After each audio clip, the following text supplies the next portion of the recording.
மக்களின் பிரச்சினைகளுக்கு தீர்வு காண்பதற்கு எப்போதும் தயாராக உள்ள கம்மத்த நெஹம்பக நேகமவிற்கு சென்றிருந்தது. அனுராதபுரம் நெஹம்பக நேகம ஸ்ரீ சுமண வித்தியாலயத்திற்கு சென்று இன்று விசேட நாளாகும்.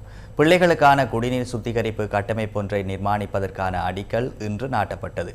கம்மத்த செயற்றிட்டத்தின் ஸ்தாபகர் தலைவர் அமரர் திரு ஆர் ராஜமகேந்திரன் அவர்களின் 82வது ஜனன தினம் இன்றாகும்.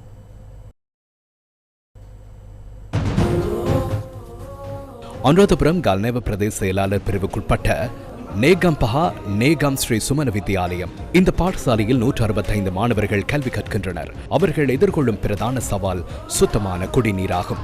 அனைத்து இன மக்களும் ஒற்றுமையாக வாழும் நகம்பா கிராமத்தில் 170 குடும்பங்கள் வாழ்ந்து வருகின்றனர். இன்று குறித்த கிராம மக்களும் நேகம்பஹா ஸ்ரீ சுமண வித்தியாலயத்தின் மாணவர்களும் குடிநீர் பிரச்சினைக்கான தீர்வினை காண்பதற்காக ஒன்றிணைந்திருந்தனர். கம்மத்தவால் நிர்மாணிக்கப்படும் சுத்தமான குடிநீர் கட்டமைப்புக்கான அடிக்கல் நாட்டப்பட்டதனூடாக தீர்வு சாத்தியமானது.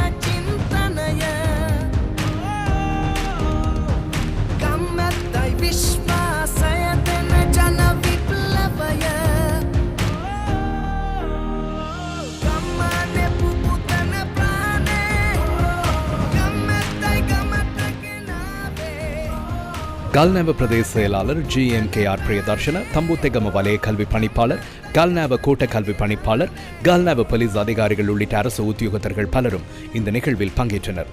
இதற்கான தொழில்நுட்ப ஒத்துழைப்பை இலங்கை கடற்படையினர் வழங்க உள்ளனர்.